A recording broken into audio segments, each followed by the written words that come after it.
Hi, welcome to Marketing Monday. Thanks so much for joining me. My name is Natalie Armstrong-Motin with Marketing Resolution. We're ready to get our week started off right. Today, we're going to talk about content strategy for mediators and arbitrators and how you use this strategy, how you use your content to demonstrate your expertise, to build your credibility and authority, right? To establish trust with potential clients. All right, before we get started, we've got our coffee here, just good old-fashioned, strong black coffee. I know that there are lots of really good reasons to be alive. I happen to think coffee is one of those reasons. All right, let's talk about content strategies. So the reason I think that it's important to have a content strategy is so that you have a map. Doesn't mean that this map has to be carved in stone. It can be flexible. You can let it evolve. You can respond to things that are happening in the law or in society or in your practice, etc. But as a mediator and an arbitrator, establishing yourself as an expert within your specific niche, within your expertise, I think really holds some immense value. And, sort of unlike routine other shopping decisions that our prospective clients make for themselves, when they're looking to hire mediators and arbitrators, they're looking for the social proof that you are a credible authority, that you are an expert. And one of the ways that we can do this is through content. Content can be, anything that you want to create or respond to. But I think it's important to have strong content, especially for those clients that are seeking our legal and resolution services. They're facing significant, oftentimes life-altering issues. And it doesn't matter if it's a family divorce or a business partnership divorce, it doesn't make any difference. Clients are seeking out our services to help them and parties to work their way through these sometimes crucial life situations. So when we are thinking about the content that we want to post, there are some things that we can do to help establish that. And what we don't want to do is old-fashioned advertising, the very flashy 1-800 call me, I'm your mediator. We don't want to do the neon sign. We don't want the infomercial vibe. We do want to provide content that is of benefit to the reader, the viewer, the listener. We want to provide something of value. We want to pull people toward us as opposed to pushing our practice information out to them. One is really attractive, one is very off-putting. You know which one is which. All right, so I know that you have a website. If you don't, you really, really need one. And one of the pages you might consider having on your website is a good old-fashioned FAQ, frequently asked question, but with a little twist. You can have the frequently asked question section on your website or on your social media profile, but think about creating informational video content where you answer those really commonly asked questions and address the concerns that most of your clients will probably voice to you or that you can best guess. But you can create video that talks about process. You can create a video that talks about your expertise. You can create a video that speaks to your greater understanding of their corporate culture. You can create video that talks about your in-depth understanding of their fears or their concerns. Lots of different video content can be made for FAQs.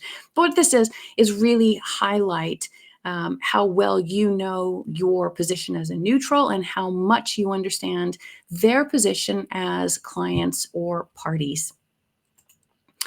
There's Nikki from Soggy, LA this morning. Hi, Nikki. Thanks very much for joining me for Marketing Monday.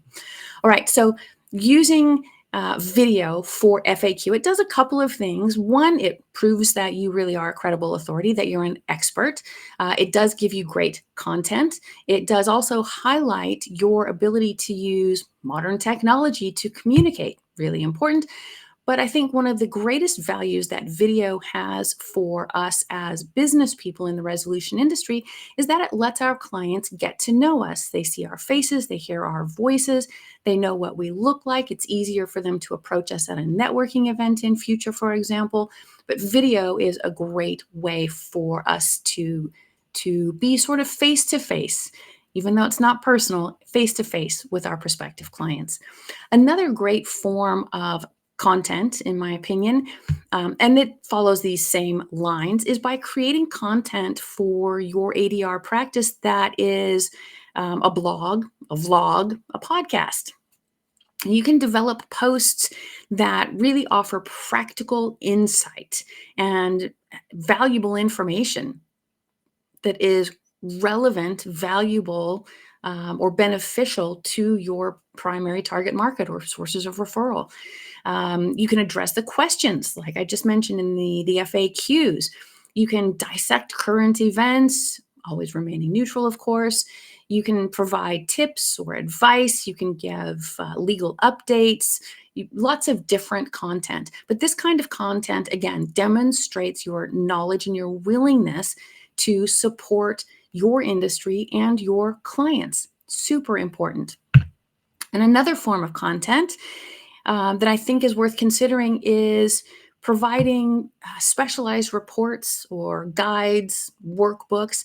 So, based off of those questions, those concerns, those fears, those issues, those procedural questions, etc., based off of those questions, you can create a report or a guide or a workbook that answers those issues. So you could have the video content, you could blog about it, you could, podcast about it, you can, write any number of different things. But you could also just provide a resource. And you want to put this resource again on your website, make it a PDF downloadable. You can do it in an ebook format so that it can be passed from one person to another, which is ideal. And to create an ebook or a workbook, a guide, a study, the survey results, that kind of thing. It's easiest if you do it on Canva. You've heard me talk about Canva before. Go to canva.com. And when it's prompting you to create something, just say that you want to create an ebook, and all of that information can easily be put into a beautifully designed graphic ebook. You download it as a PDF, upload it to your website, put it on your social media posts, and let people have that resource at no charge. And then lastly is, of course, your social media updates, the actual post. And so you want to employ your social media platforms to share this pertinent news or information or updates with your contacts. Right? That's the whole goal. So, for instance, if you specialize in family mediation, maybe there's new case law. Maybe there's a new form that has to be filled out. Maybe there's a new mathematical division of properties that people need to be aware of. Lots of different things that could be shared. But the idea is to consistently engage your primary, secondary, or tertiary target markets with your content. Now, I know that can seem daunting if you're looking at a calendar and you're trying to think about what is it that I can post 3 times a week. That's a big ask. Well, it gets a lot easier if you've created a piece, an evergreen piece, an article, a video, a podcast, right? And then using technology. So let's say, for example, you create a video. You can take just the audio file from that video and create a podcast.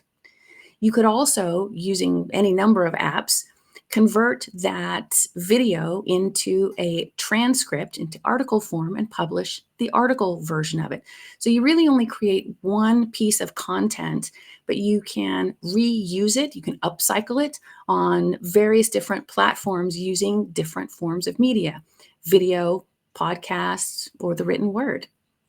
And in that way, you only have to produce new pieces very rarely, right? Because you're getting 3 pieces, 4 pieces of content.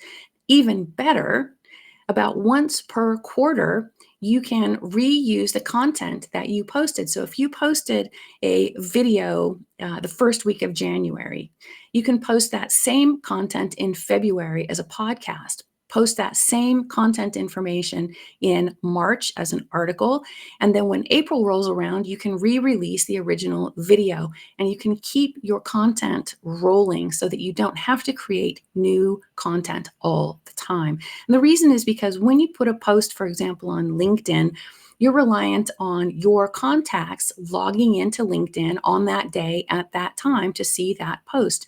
And the likelihood that everyone in your network sees your video post, for example, is pretty slim, slim to none. And Slim just rode out of town, in fact. So you can repost that video different days, different times, different months, and keep it rolling through. It always stays then relevant. You're talking exactly, whether you're speaking exactly the right message to the right people.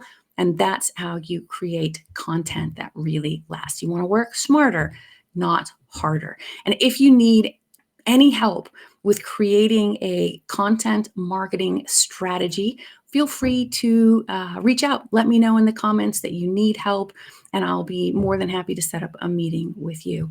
That is it for me for Marketing Monday. I hope that you enjoyed today's video. If you've got questions, concerns, or issues that you'd like for me to discuss in upcoming episodes, let me know and I'll create a video just for you. But that's it for me. Happy Monday. Be good humans. Bye-bye.